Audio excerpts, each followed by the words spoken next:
কোথা থেকে আনছেন আসলে? উটগুলা তো আনছে পাকিস্তান, না ব্যাপারী আনছে 5 দিন ধরে।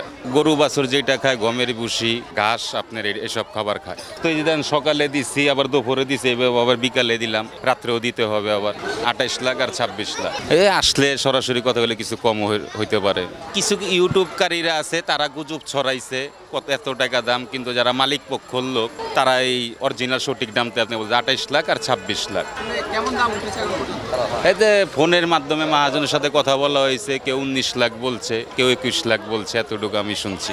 আর উটটা তো মানুষ আগে ভাগেই কিনা নিয়ে যায় দেখার জন্য। পরের বছর কি আবার আনার ইচ্ছা আছে? হ্যাঁ, আশা তো অবশ্যই আছে।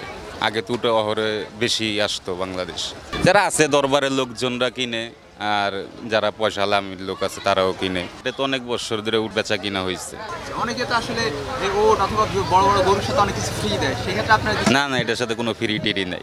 এগুলোর দামটা মানে আরো কয়েক বছর আগে আরো অনেক কম ছিল। হ্যাঁ, অন কস্টিং বেশি, মাল আনতে খরচ বেশি, মালের তো খরচ বেশি দেখে তো দাম বেশি। আগে তো 8 লাখ 12 লাখ টাকা উট বিক্রি হয়েছে, এখন বুঝেনি তো আপনি ডবল হয়ে গেছে। মাল আসে কম, এর জন্য দাম বেশি। যেটা আসে কম এটা তো চাহিদা সবসময় বেশিই থাকে। সর্বোচ্চ দাম কত হচ্ছে? একজন 19 লাখ বলছে, একজন 21 লাখ বলছে। ফোন দিয়া জিগাইতেছে, কেউ জিগাইতেছে ভাই 75 লক্ষ, কেউ কয় 70 লক্ষ। এই ইউটিউবই তো গুজবকারী। এই যে ইউটিউবের লোকজন আইনা খাড়া করার জন্য কত লোক জিগাইলে তো উল্টা পাল্টা বলতেই পারে। জিগাইছে দাম, কিন্তু আমি যেটা বললাম এইটাই সঠিক।